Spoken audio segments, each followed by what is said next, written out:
Terima kasih Tuan Pengerusi. Pembahasan saya pendek saja. Saya merujuk pada B1 butiran 040000 perkara tentang sewaan tablet PC. Tuan Pengerusi, kita tiap-tiap hari tengok dalam tablet kita ni, ya, tablet komputer ni sebenarnya nama dia Sony Vaio Duo 13. Itu brand dan jenama dia, ya. Sewaan setahun adalah sebanyak 550,000, ya.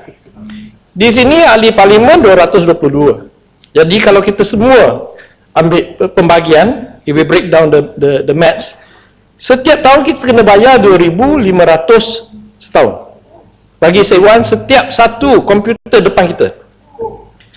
Model komputer ni dikeluarkan pada tahun 2013.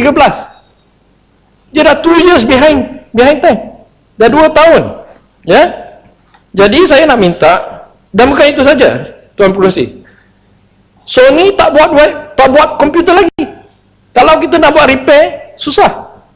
Jadi, walaupun nampak trivial perkara ni, ya, di depan semua ahli parlimen, tiap-tiap hari kita tengok komputer ni, kita tahu sewanya 2,500 satu komputer. Saya nak minta Menteri jawab, siapakah pembekal komputer ni? Berapa lama kontrak sewa? Setahun, 2 tahun, 3 tahun, 5 tahun, berapa? Sebab walaupun nampak trivial 550,000 dalam konteks bajet 260 bilion, ini adalah isu tentang government procurement. Kalau beli komputer untuk ahli parlimen terdapat isu-isu macam ni, apa lagi perkara benda procurement lain yang berjuta-juta, berbilion-bilion di depan dewan ni. Jadi saya minta kalau boleh Menteri jawab dengan penuh, beri full complete disclosure, siapa pembekal, berapa tahun sewaan dia, dan kenapakah kita beli komputer tahun 2 tahun yang lalu, ya, model yang 2 tahun lalu. Terima kasih. Yang Amat Langgung. Terima kasih Yang Amat Datuk Pengerusi. Izinkan saya untuk bahas butiran 02000 Unit Perancang Ekonomi, 21000 Jabatan Perpaduan Negara, 2900 Agensi Berkuasa Perancangan Negara, 00100 Prima. Untuk Pengerusi, isu perpaduan di kalangan rakyat hari ini bukan hanya berlaku di luar, tapi juga berlaku dalam Dewan ini. Sebab itu saya percaya tumpuan harus diberikan oleh kerajaan untuk meningkatkan tahap perpaduan di kalangan rakyat, supaya nilai-nilai yang telah membolehkan negara ini berdiri pada tahap ini dapat terus dikekalkan, malah ditingkat dan ditambah baik. Soal yang perlu dikaji oleh Kementerian, mengapa perkara ini berlaku, sejauh manakah sikap tolak ansur yang selama ini dapat dan telah pun kita bina dapat kita perkukuhkan, dan kita juga mesti lihat apakah elemen-elemen yang menyebabkan perkara ini terus berlaku.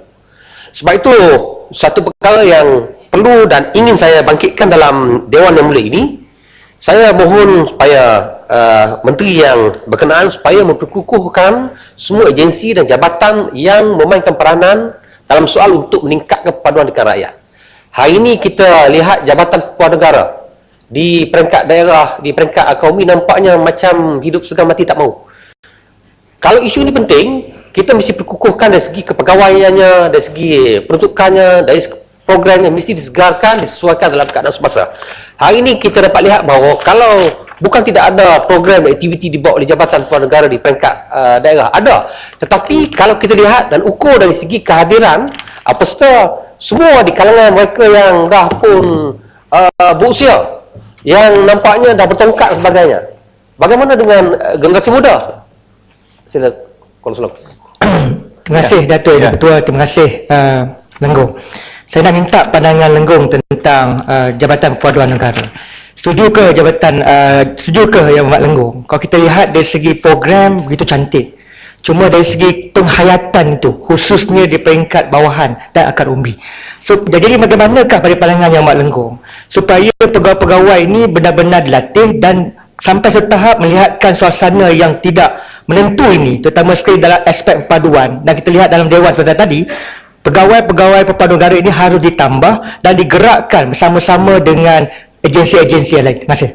Terima kasih. Kalau selama saya bersetuju, sebab itu saya sebut tadi bahawa mesti diperkukuhkan semua agensi, jabatan, apa juga program-program yang berkaitan dengan perpaduan di peringkat akaunti. Ini penting. Hari ini kita juga, saya setuju dengan apa disebut oleh Kuala Selangor tadi, kena tambah pegawai, peruntukan kena tambah, disegarkan pegawai kita di bawah supaya mereka faham dengan situasi yang berlaku bagi hari ini.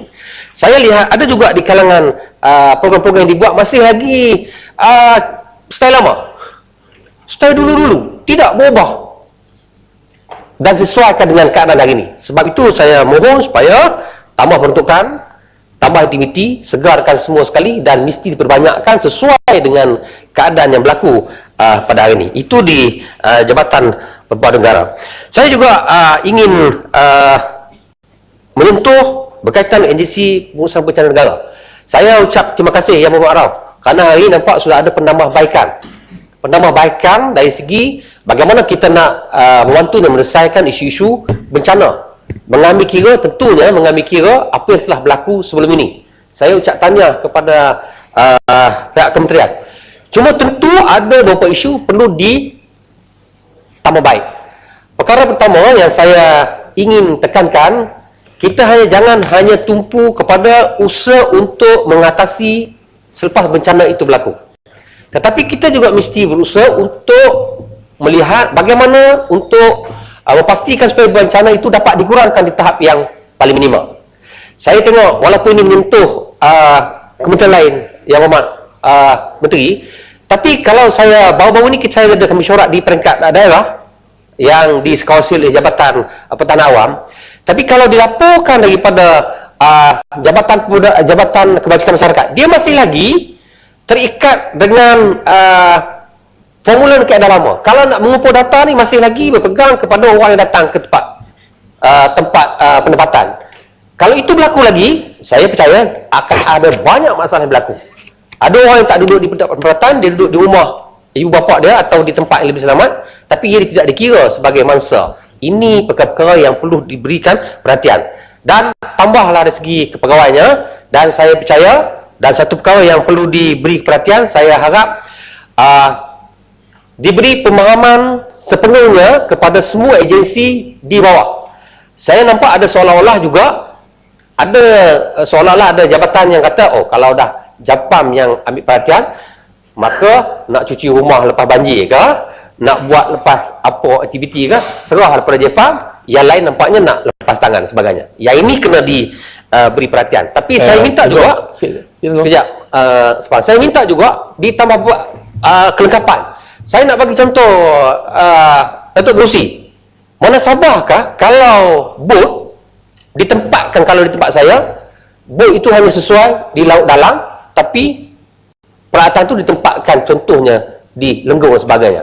Seorang naik dah terseret di atas jalan raya kerana dia bukan sesuai untuk di kawasan-kawasan suam itu. Jadi dari segi kelengkapannya, pegawainya dan pengurusan dengan semua agensi lain mesti diperkukuhkan supaya dia tidak akan mengganggu proses. Jadi saya minta sebelum banjir dan bencana ini diambil kira untuk memudahkan dan mengatasi masalah dan mengurangkan sebagaimana yang berlaku sebelum ini.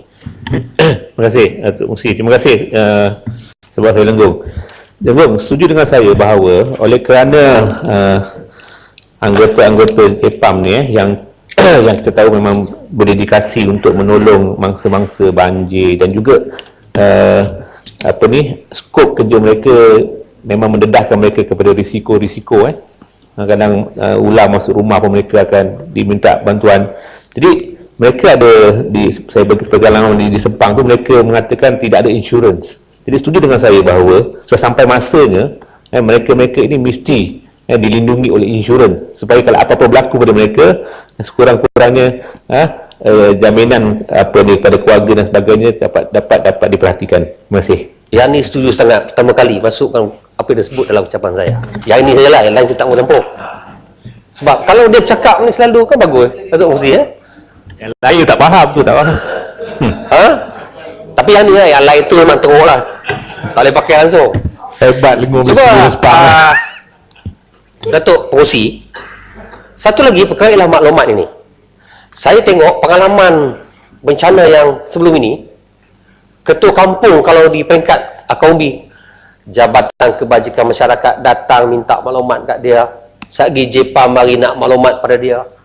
Orang ni mari nak maklumat. Buat kerja maklumat saja pun dah begitu beban pada dia. Sebab itu, saya minta supaya SOP-nya, standard maklumatnya mesti disusun oleh satu pihak saja. Kalau tidak nanti Datuk Pengerusi datang Jabatan Kebajikan Masyarakat, ini format dia. Datang Kesihatan, nak format ini. Pening kepala.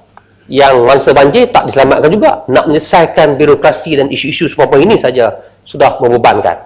Jadi perkara-perkara ini saya harap diberikan perhatian, dan saya nak juga minta dan nak tahu berapakah jumlah lokasi penempatan pindah banjir yang telah pun disiap siaga hari ini, dan apakah jumlah manpower yang sudah kita ada, apakah kelengkapan yang kita ada ini sudah cukup untuk mengatasi masalah ini. Dan juga saya minta supaya kementerian cuba untuk mengurus dan menggerakkan supaya sukarelawan, NGO, bot layan dan sebagainya juga dibawa bersama. Apakah kaedah yang digunakan pakai oleh pihak kementerian untuk mengajak pihak-pihak lain bagi bersama mengatasi masalah ini. Datuk Pengerusi, Prima 100-100. Prima saya faham satu badan ditubuhkan oleh kerajaan untuk menyediakan perumahan kepada rakyat. Saya juga minta supaya Prima ini dapat membina rumah di kawasan saya di Lenggong, tapi saya minta Prima tolong runding dengan kita, jangan benarkan mana-mana pihak swasta membina rumah tak tentu pasal. Kita pun nak jaga juga daripada aspek tertentu supaya tidak berlaku lambakan rumah dan kemasukan dan pembinaan rumah-rumah yang tidak tentu hala ni, dan akhirnya menjejaskan banyak perkara. Jadi saya minta Prima supaya mengambil perkara ini, dan apa juga perkara yang nak dibuat minta dirujuk dahulu kepada kita. Dan satu lagi saya minta supaya yang akhir Muhammadnya, proses permohonan pinjaman untuk pemohon-pemohon Prima ni dapat kita permudahkan. Satu saja akhir, unit perancang ekonomi, saya minta unit perancang ekonomi supaya mencari jalan supaya membawa pembangunan-pembangunan yang ada di bandar ini ke luar bandar, supaya nikmat juga dapat dinikmati oleh rakyat luar bandar, terutama dari segi pekerjaan, dari segi peluang peningkatan taraf hidup dan sebagainya. Sebab itu saya juga ingin mohon Menteri di Jabatan Menteri supaya memberi perhatian kepada projek yang telah pun saya fikir masuk dalam rancangan Malaysia ke-11, itu projek Lenggong Agro Valley ini, supaya ia dapat menjadikan satu kawasan yang membolehkan penyediaan peluang pekerjaan dan meningkatkan usaha untuk membasmi kemiskinan dapat dilakukan. Terima kasih. terima kasih Muhammad. Yang Muhammad pokok sudah. Yang Muhammad bahasa Malaysia yang Muhammad. Terima kasih, Datuk Pengerusi. Sebentar yang Muhammad, peraturan masyarakat